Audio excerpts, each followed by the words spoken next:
ઓલા દર વખત નું આવું ને આવું હોય, કોઈ દી એમ હોય કે આજ ન હોય એમ. જો ઓલો આવ્યો ઈ જ છે ને બેંક માંથી પૈસા ઉપાડતો તો ઈ એ જ છે.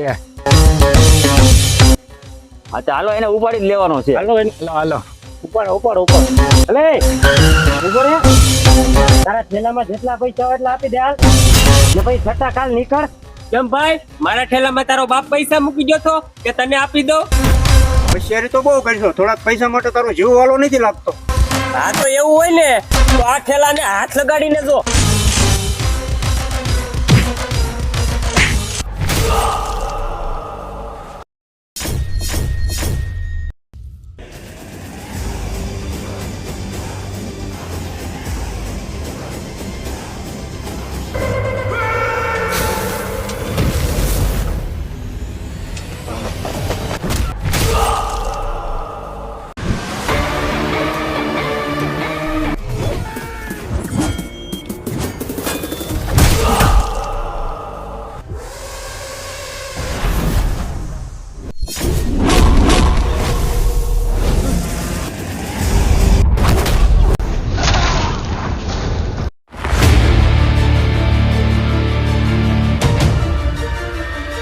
હું ભૂતની જેમ પડ્યા છો, પકડો આને.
હું ભાઈ, કોણ હતા લુખા?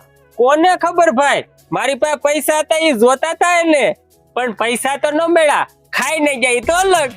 એવા લુખા તો આવ્યા જ કરે. તું ઘરે જા, મારે થોડું કામ છે, હું પતાવીને આવું.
વાહ રુદ્રાભાઈ વાહ, આજે મેં જોઈ પણ લીધું, જેવું નામ એવું જ કામ.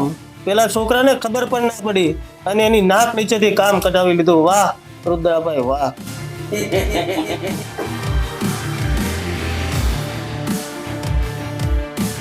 હવે તો આ સેમ્પલ છે, તું હજી જોતો જા. એની પાસે કેવા કેવા કામ ઘટવું છું. બાકી ખેલ કરવાનો તો દુનિયામાં હજારો મળી જશે, એને કંટ્રોલ કરવાનો મદારી ફક્ત એક જ છે, રુદ્રા. રુદ્રા, તે પેલો કાંડ કર્યો તો એ યાદ છે ને તને? કાંડ? કયું કાંડ? એવા કાંડ તો મેં કેટલાય કરી નાખ્યા છે. તું કયા કાંડની વાત કરે છો? પેલા સુરતની વાત કરું છું. ઓ હા, તો શું? કાંઈ નહીં, જે જગ્યા પર સુરતનું એક્સિડન્ટ કરાવ્યું હતું ને એ જગ્યા પર પોલીસવાળા પૂછપરછ કરતા હતા. પૂછપરછ કરતા હતા? તો શું? કોઈને કાંઈ ખબર પડી? એવા તો મેં કેટલાય સ્ટુડન્ટના મોતને ઘાટ ઉતારી નાખ્યા છે, તોય પણ માઇકના ટાંગા જેટલો કોઈને સુરાગ નથી મળ્યો. તો હવે શું મળવાનો છે? બાકી ખેલ કરવાળો તો દુનિયામાં હજારો મળી જશે, એને કંટ્રોલ કરવાળો મદારી ફક્ત એક જ છે, રુદ્રા.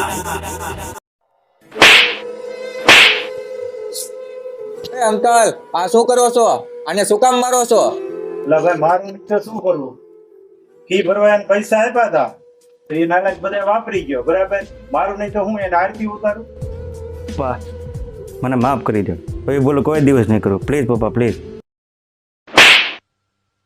હવે જવા દો ને અંકલ પ્લીઝ, એના તરફથી હું પણ માફી માંગુ છું. બસ શું જવા દે, આને ફી ભરવા પૈસા આપ્યા હતા, કોલેજથી ફોન આવ્યો ને તે મને ખબર પડી કે આ ફીના પૈસા વાપરી ગયો છે. હું કામમાં રાત દિવસ એક કરું છું પણ આને કઈ ખબર જ નથી પડતી. પપ્પા આજ પછી હવે ભૂલ ક્યારેય નહીં કરું, પ્લીઝ પપ્પા પ્લીઝ. કઈ નહીં, જવા દે હવે. પણ જીવનમાં એટલું યાદ રાખજે કે તમે તમારા મા બાપથી જેટલું છુપાવીને રાખશો ને એટલા તમે હેરાન થશો. આ વાત મારી છે ને મગજમાં ગાંઠ બાંધીને રાખજે, તને કામ આવશે. જા હવે કોલેજ જા, મોડું થાય.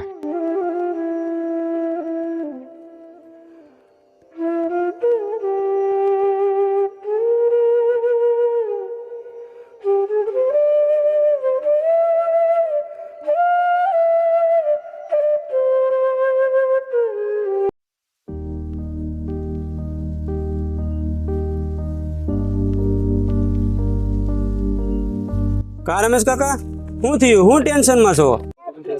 બેટા હું જાલિમસિંહની મજૂરીના પૈસા મારા 7,000 રૂપિયા લેવાના હતા. તેણે મને 3,000 રૂપિયા આપ્યા તો મેં એને કીધું કે પૂરા પૈસા મારે જોઈએ. તો એણે જાલિમસિંહના માણસો બોલાવીને મને માર મરાવી. મેં કીધું એને કે નીકળ, દીધા એ હું પાછા લઈ લઈ, એટલે હું નીકળી આવ્યો. અરે કાકા, પૂરા પૈસા તો એને હું પણ એના બાપને પણ દેવા પડે. હાલો અમારી હારે.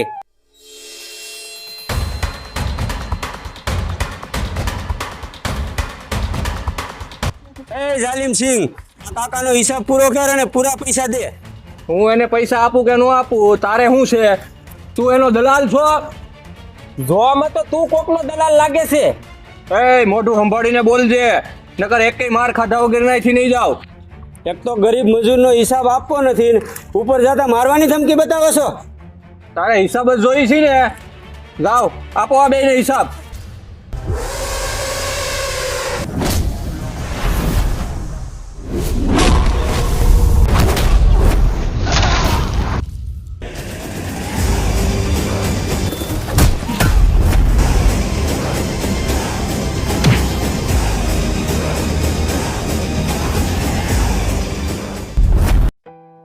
એ મને પૈસા નહીં, સી કાકા તે ના ઇન્સાફી કરી છે ને એને પૈસા દે.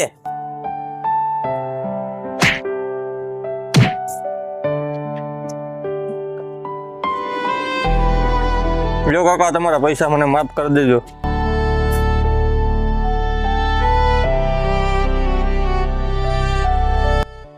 દીકરાઓ તમે મારી મદદ કરી તેનો કોઈ દી ઉપકાર હું નહીં ભૂલું. અરે કાકા, આપણે બધા હરખા જ છીએ, આપણે મદદ ન કરી તો કોણ કરે? હાલ ભાઈ હાલ, આપણે અહીંયા હાંજ પડી ગઈ, આપણે ઘરે વાટ જોતા હશે. હાલ ભાઈ હાલ.